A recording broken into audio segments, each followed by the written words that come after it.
কি গো, শ্মশানে যখন আমরা যাই, আপনজনেরা যায়, যখন শ্মশানের ক্রিয়াকাণ্ড শেষ হয়ে যায়, যজ্ঞটা শেষ হয়ে যায়, ওখানে কেউ থাকে?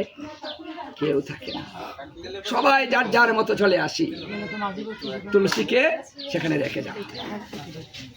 আর সেই তুলসী নারায়ণের কাছে আবদার জানায়, হে প্রভু, তুমি একে নিয়ে যাও, আমাকে যে রেখে গেল, সবাই যে চলে গেল, ও যে একা হয়ে গেল, ওর তো কেউ নেই, তুমি একে নেও।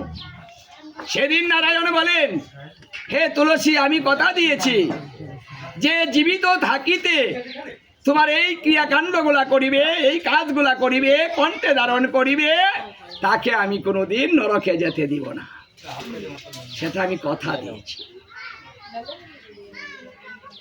তাই তো আমি এখানে যেতে পারছি না। এই জন্য মানুষ যদি মারা যায়, তার কণ্ঠের যে মালাটা থাকবে সেটা অবশ্যই রেখে দিবেন, সঙ্গে দিয়ে দিবেন, এবং আরো কিছু তুলসী বৃক্ষ কাষ্ঠ এনে চিতার মধ্যে দিয়ে দিবেন। কারণ এই স্থানটা কিন্তু পবিত্র। কেউ কেউ বলে যে ওখানে তুলসী দিব, চিতার মধ্যে দিব, অপবিত্রের মধ্যে দিব। এটা অপবিত্র স্থান নয়, এটা যজ্ঞ। এই যজ্ঞের নাম জানেন? কেউ শুনেছেন? এই যজ্ঞটার নামটা কি শুনেননি? এই যজ্ঞের নাম হচ্ছে ব্রহ্মমেধ যজ্ঞ। ব্রহ্মমেধ যজ্ঞ। এই যজ্ঞের শুরু থেকে শেষ পর্যন্ত মন্ত্র আছে, ক্রিয়া আছে, ঘৃত আহুতি দিতে হয়, আহুতি দিয়ে দিয়ে যজ্ঞ সমাপ্ত করতে হয়, পবিত্র হয়ে সেই যজ্ঞস্থলে যেতে হয়। যারা যাবেন তারা স্নান করে শুদ্ধ বস্ত্র পরিধান করে তারপরে আপনাকে ওখানে যেতে হবে শ্মশানে। ওখানে ভয়ের জায়গা নেই। হরে কৃষ্ণ। আবার কেউ কেউ বলে অনর্থ গেলে ও শশী দিলে কেন না, এটা পবিত্র। লাশটাকে আপনি স্নান না করে শুবেন না, এটা পবিত্র। তাই এই যজ্ঞের মধ্যে চন্দন দিবেন, তুলসী বৃক্ষ দিয়ে তারপরে যজ্ঞ করবেন। তাহলে সেই মৃত ব্যক্তি যদি কোনো পাপ করে থাকে, এই এখানে তুলসী বৃক্ষ দেওয়ার কারণে তার সেই পাপ বিনষ্ট হয়ে যায় সঙ্গে সঙ্গে।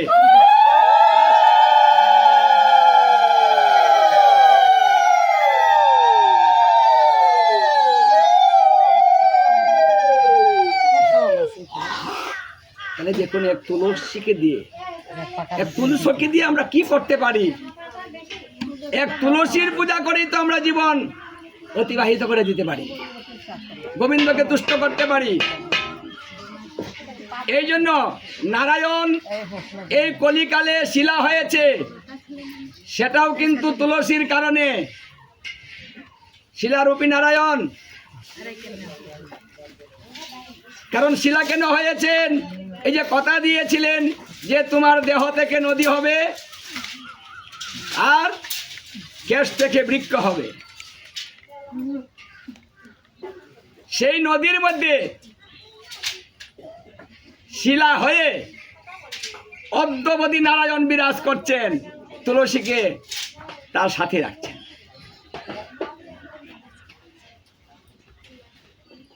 তাই রাধারানীর অভিশাপ আমাদের হয়েছে আশীর্বাদ। কণ্ঠে ধারণ করেছি তুলসী। আমাকে কেউ কেউ বলে, আপনি এত দিয়েছেন কেন? ওজন লাগে না, কষ্ট লাগে না, এই গরম পড়েছে কত। দেখুন, ভালোবাসার বস্তুর প্রতি অনীহা আসে না। কেউ যদি ভালোবাসে ওটা অনীহা হয়। কেউ কাউকে ভালোবাসলে সারা রাত তো বসে থাকে, জেগে থাকে না গো? হ্যাঁ, সারা রাত মশাই খায়, তারপরেও যায় না, কয় না আসবে, কথা দিয়েছে, কি বলে না? ভালোবাসা কি কষ্ট মনে হয়? ভালোবাসার বস্তু কখনো কষ্ট মনে হয় না। যারা ভালোবাসে না তাদেরকেই কষ্ট মনে হয়। এখানে ভালোবাসুন, উনি আপনাকে নরক যন্ত্রণা থেকে রক্ষা করবে তুলসী। যেহেতু তিনি অভয় বাড়ি দিয়েছেন আমাদের, তাই এই সুযোগটা আমাদের সন্তানকে আমরা গ্রহণ করাবো সবাই। এই জন্য তুলসীর এত গুরুত্ব। এই তুলসীর স্বামী শঙ্খচূড় অসুর। এই যে শঙ্খচূড় তুলসীর স্বামী, এই শঙ্খ, এটা তুলসীর স্বামীর হাড্ডি থেকে হয়েছে। এই শঙ্খচূড়কে মহাদেব মেরেছিলেন। মহাদেব মেরে সমুদ্রে নিক্ষেপ করেছিলেন। নারায়ণ তুলসীকে কথা দিয়েছিলেন। তুলসী বলেছিল, হে নারায়ণ, তুমি আমার স্বামীকে মহাদেবকে দিয়ে শেষ করে দিলে, আমাকে বিধবা করলে। তোমার কাছে আমার দাবি, আমি যেন কোনোদিন বিধবা না হই সেই ব্যবস্থা করে দাও। আমি সধবা থাকতে চাই। এই নারায়ণের কাছে যখন তুলসী আবদার করেছে, তখন নারায়ণ অভয় দিয়ে বলেছিলেন, তথাস্তু, তোমার এই কথাও আমি রক্ষা করলাম। তোমার স্বামী কোনোদিন মরবে না, তবে তোমার স্বামী তোমার কাছে এইভাবে ফিরেও থাকবে। জীবিত থাকবে কিভাবে? যে কোনো মরা জন্তু বা মানুষ কারো হাড্ডি দিয়ে কোনো শুভ কাজ হয় না। কিন্তু হে তুলসী, তোমার স্বামীকে মেরে সমুদ্রে নিক্ষেপ করা হয়েছে। তোমার স্বামীর হাড্ডি থেকে অসংখ্য শঙ্খ উৎপন্ন হবে। শঙ্খরূপে শঙ্খচূড় চিরজীবিত থাকবে, আর তুমি কোনোদিন বিধবাই হবে না। এখানে আরেকটা অভয় দিলেন, হে তুলসী, এই শঙ্খ কোনো সাধারণ শঙ্খ হবে না। এই শঙ্খ পূজনীয় হবে। প্রত্যেকটা ঘরে ঘরে এই শঙ্খ থাকবে। এই শঙ্খ দিয়ে বাদ্য শঙ্খ হবে। এই বাদ্য শঙ্খের ধ্বনি যে পর্যন্ত যাবে, সেই পর্যন্ত অমঙ্গল প্রবেশ করতে পারবে না। এই শঙ্খ দিয়ে জল শঙ্খ হবে। কলিকালে সমস্ত তীর্থ এই জল শঙ্খে অবস্থান করবে। দেখুন, এখানেও আমাদের মঙ্গল। কলিজীব ঘন ঘন তীর্থে যাবেন কি করে? তীর্থ স্নান কিভাবে করবেন? সময় তো নেই। ওই বাড়িতে এই বাড়ি আসতে পারেন না। হায়রে পেঁয়াজ সব নষ্ট হচ্ছে, এই যে জ্বালায় আমরা বাটে আসতে পারিনি। পেঁয়াজের জ্বালা, হ্যাঁ, পেঁয়াজের জাহাজ আছে না? জাহাজ আছে, এই বাড়িতেও জাহাজ হচ্ছে। যাই হোক, ওটার জ্বালায় নাকি গীতা ভাগবতে আসতে পারে না। হায়রে জ্বালা। তাহলে গঙ্গায় কি করে যাবেন? সময়টা কোথায়? গঙ্গায় গেলে এগুলো থাকবে? সব নষ্ট করে ফেলে দিতে হবে। তাই গোবিন্দ চিন্তা করে দেখলেন, আরেকটা সুযোগ দেওয়া যাক, সর্বতীর্থের গঙ্গা তাদের বাড়িতে নিয়ে দেই। তাই এই জল শঙ্খের মধ্যে কিন্তু জল দিতে হয়। এটা আরতি করে কি করতে হয়? এই জল ছিটিয়ে দেওয়া হয়। সব জায়গায় দেওয়া হয় না, এই জল ছিটিয়ে দেয় পূজার পরে। কেন দেয়? এটা গোবিন্দকে দেখিয়ে সেই জল যদি ছিটিয়ে দেওয়া হয় মস্তকে, তাহলে সেই ব্যক্তির আর গঙ্গা স্নানের কোনো প্রয়োজন হয় না। সমস্ত তীর্থে গঙ্গা স্নান হয়ে যায়। হে তুলসী, এই শঙ্খ দিয়ে শাখা হবে। সেই শাখা দিয়ে দেবতা মানে দেবীদের পূজা হবে, আর নারী জাতির বিবাহ সম্পন্ন হবে। এটা মাঙ্গলিক চিহ্ন হবে। এই জন্য প্রত্যেকটা ঘরে ঘরে এই শঙ্খ অবস্থান করবে। দেখুন, তাহলে আমরা কত ভালো জিনিস পেয়েছি। গঙ্গা পেয়েছি ঘরে, শাখা পেয়েছেন হাতে, স্বামীর মঙ্গল চিহ্ন, ওটা সোনার চাইতে দামি। স্বামী থাকলে এই মঙ্গল, না থাকলে এই মঙ্গল নাই, অমঙ্গল। তাহলে তুলসী এবং তুলসীর স্বামী এই দুজনেই কিন্তু আমাদের উপকার করে চলেছে। প্রত্যেকটা ঘরে ঘরে শঙ্খ রাখবেন, শঙ্খ ধ্বনি করবেন প্রতিদিন সন্ধ্যায় সকালে। এই ধ্বনি যত করবেন তত বাড়ির অকল্যাণ দূর হয়ে কল্যাণ আনায়ন হবে।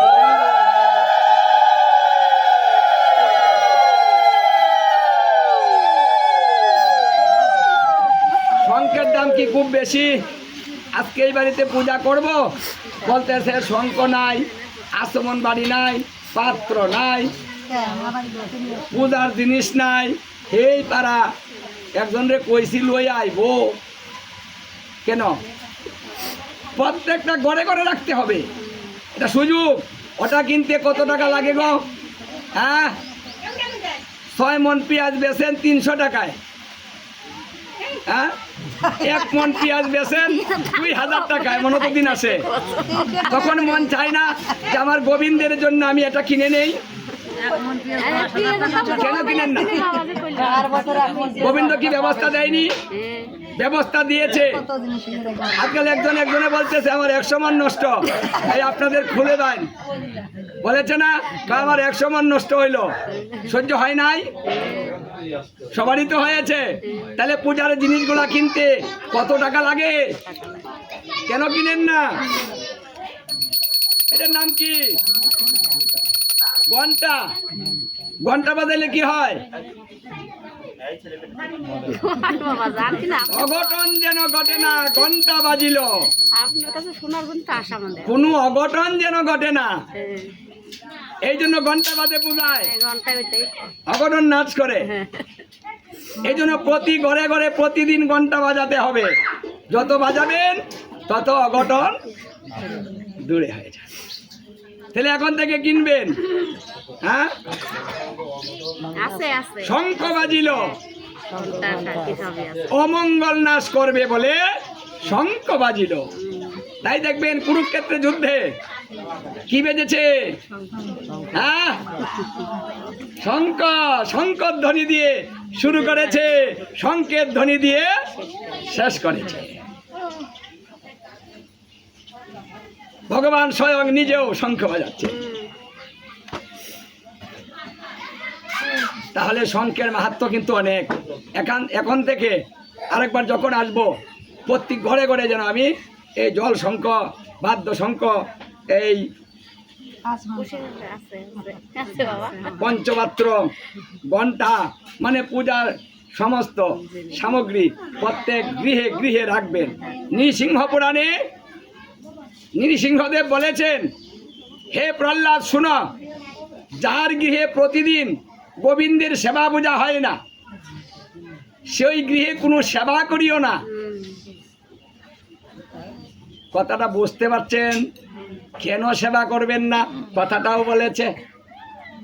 কারণ ওই গৃহ, যে গৃহে প্রতিদিন ভগবানের সেবা পূজা হয় না, সেই গৃহ আর মল মূত্র পরিত্যাগ করে যে স্থান, তার মধ্যে কোনো পার্থক্য নাই। কথাটা ভালো করে বুঝেছেন? মল মূত্র পরিত্যাগ করে কোন জায়গায়? কোন জায়গায় গো? নামটা কি? কি নাম?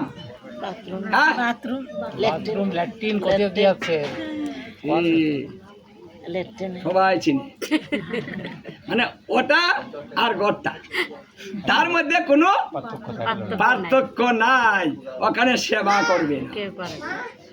দেখুন, তাহলে আপনি ঘরে প্রতিদিন ভগবানের সেবা পূজা করছেন না, আর ঘরটা অপবিত্র হয়ে গেছে। কথাটা বুঝতে পেরেছেন? ভূত প্রেত যত অশুভ সবকিছু আপনার ঘরের ভিতরে জায়গা করে নিয়েছে। আর এখন গুরুদেব, ও গুরুদেব শুনছেন, আমার ঘরটা একটু যাবে না, আমার না ভালো লাগে না, সংসারটা চাই না, যাই গিয়া মোর আর সংসার। বলেন না? তাহলে আপনি তো ভালো কাজ করছেন না। সবাইকে জায়গা দিয়েছেন ঘরে, আমার গোবিন্দের জায়গা নাই ঘরে, তাহলে কি করে আপনার ঘর শান্তি হবে? কথাটা বুঝতে পেরেছেন? শান্তি কিভাবে আসে, অমঙ্গল কিভাবে যায়? জুতা পায়ে দিয়ে রান্না করে যাবেন না। আর আজকাল মায়েরা তো জুতা ছাড়েই না, হয় আমার ঠান্ডা ছাড়ে না, ঠান্ডার দোষ ওটা ছাড়ে না, ওই জুতা পায়ে দিয়ে রান্না করে, জুতা পায়ে দিয়ে আবার সেবাও দেয়, স্বামীরেও দেয়, শ্বশুরে দেয়, শাশুড়িরে দেয়, চোদ্দ গোষ্ঠীরে দেয়। ঠিক অথচ শাস্ত্রে বলেছে রান্না করা যাবে না জুতা পায়ে দিয়ে, কাউকে সেবা দেওয়া যাবে না জুতা পায়ে দিয়ে। যদি রান্না করে কেউ জুতা নিয়ে প্রবেশ করে, ওই রান্নাঘরে ভূত পিশাচ বাস করে, রান্নার সমস্ত কিছু তারা নষ্ট করে দেয়। আর ওই নষ্ট জিনিস যে খায় তার মনও নষ্ট। আমার জামাইটা কথাই মানে, কথা কি করে মানবে বলুন? আপনি তো ভালো জিনিস দিচ্ছেন না, শয়তান ঢুকিয়ে দিচ্ছেন প্রতিদিন। হ্যাঁ, মানে এক সাধু বেটা না খুব ভালো জানে, খুব ভালো জানে আর কি, মানুষকে যা কিছু করে দেয় ভালো হয়ে যায়। হ্যাঁ, তার স্ত্রীর কাছে এসে না গল্প করছে, শুনছো আমার কত পাওয়ার জানো, আমার মন্ত্রের এত পাওয়ার, আমি যাকে যা বইলা ভূ দেই সব ঠিক হয়ে যাবে। মানে বউয়ের কাছে মানুষ গল্প করে না গো। হ্যাঁ, প্রতিদিন না খালি স্ত্রীর কাছে আইসা নাই বড় বড় গল্প করে। তখন স্ত্রী বলতেছে শুনো, এত বেটাগিরি ভালো, এটার মধ্যে খালি তোমার একলা ভাবার না, কেন আমারও শেয়ার আছে। এই মন্ত্র শিখছি আমি, মন্ত্র বলি আমি, মানুষের বাড়ি যাই আমি, কি গো কাজ করি আমি, সব করি আমি। এনে আবার তোর কি কি বাবারা তোমাকে সরিয়ে দেয় না মায়েরা রে, তুই কি বুঝস? তুই রান্না করো আর খাওয়া, তোর কোনো কাজ আছে নাকি? দেখো এই রান্নাটার মধ্যে আমারও শেয়ার আছে। যদি আমি তোমার সাহায্য না করি তাহলে তোমার এই মন্ত্র সব নষ্ট হয়ে যাবে। ওই যে তুই আমার মন্ত্র নষ্ট করবি, হ্যাঁ, কোনো পাত্তা দেয়নি। স্ত্রী বলছে না, স্বামীর অহংকারটা খুব বেশি হয়ে গিয়েছে, না একটু অহংকারটা কমিয়ে দিতে হবে। হ্যাঁ, অহংকার তো ভালো না, পতন হয়ে যাবে। তো অহংকার যত বেশি হবে তাড়াতাড়ি ধ্বংস হবে, ওটা হবেই। এই জন্য বলছে যে বেশি জ্ঞানী হয়েও না, অহংকার হবে। বেশি ধনী হয়েও না, অহংকার হবে। বেশি সুন্দরী হয়েও না, অহংকার হবে। কি গো, সবার একটা অহংকার আছে না? যদি ভালো কীর্তন করে দেখবেন তার কি অহংকার। হ্যাঁ, ডাকলে হয় না, বাপরে বাপরে কি অহংকার, যে না হয় না বইয়া কীর্তন করি না, কি অহংকার করে না গো? হ্যাঁ করে, তাই না গো? আর যে খুব সুন্দর, ভাই মুখ সামলিয়া কথা বলবি। আমার চেহারা জানোস কেমন, কত মানুষ ঘুরতেছে এখনো, কি ঘুরতেছে না গো? হ্যাঁ, জল খায়, ওই যে জল বলে খায়। হরে কৃষ্ণ।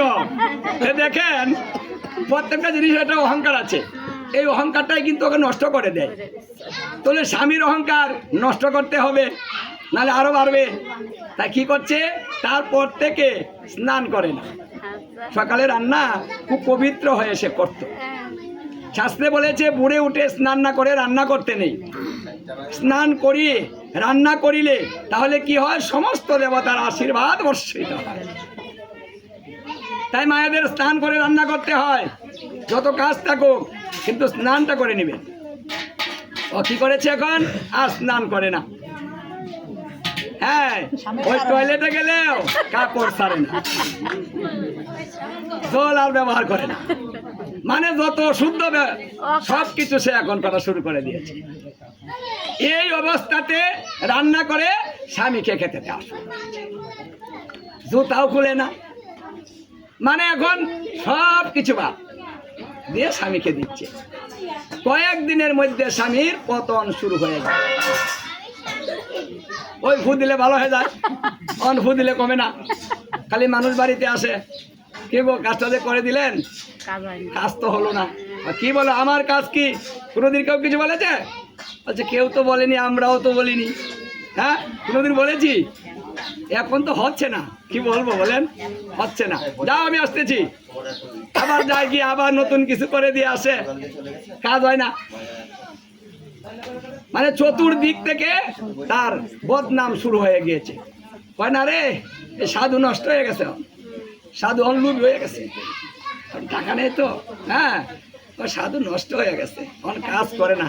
না না, চতুর্দিকে সুনাম নষ্ট হয়ে দুর্নাম শুরু হয়েছে। এখন মন খারাপ, ব্যবসা নাই। মন খারাপ, খেতে বইলে বড় বড় গল্প করতো, এখন তো বড় বড় গল্প করে না। ঠিক গো, এই মায়েরা, মায়েরা বুঝো না বাবার আর বাপ, হারে হারে বুঝো কোন দিন কি বাপ ধরে আসে বাইরে থেকে, তাই না? এখন স্ত্রী বুঝতেছে যে একটা কিছু হয়েছে। হ্যাঁ, স্ত্রী আর জিজ্ঞাসা করে, ও কইলে খুব, না করলে না, আমি বলবো না।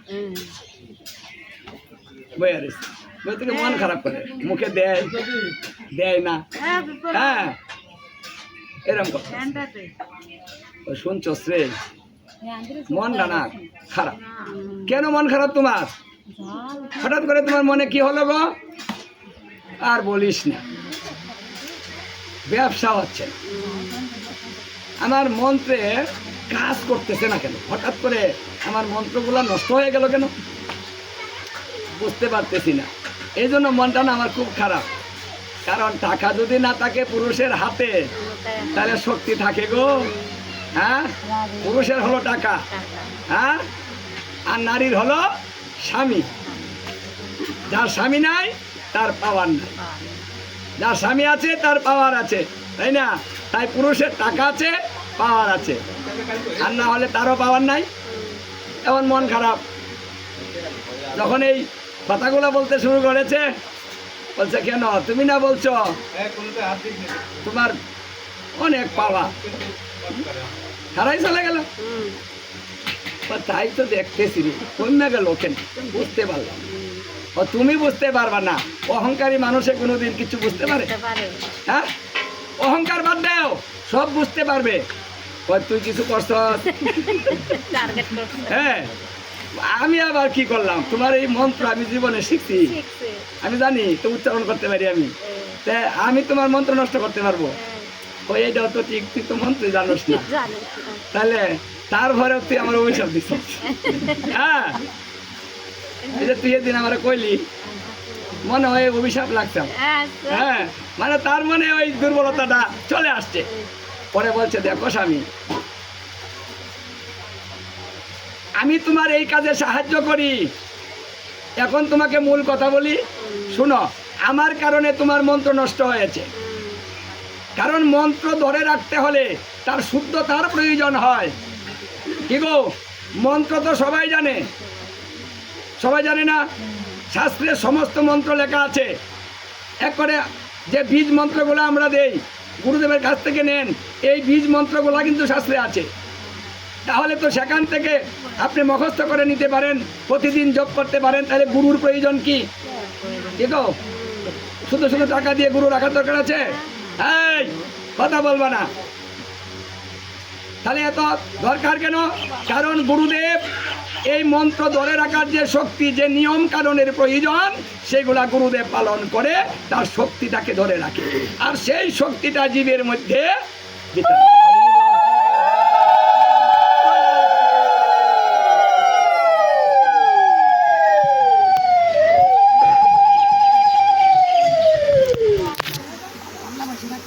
তুমি ওই কথা বল।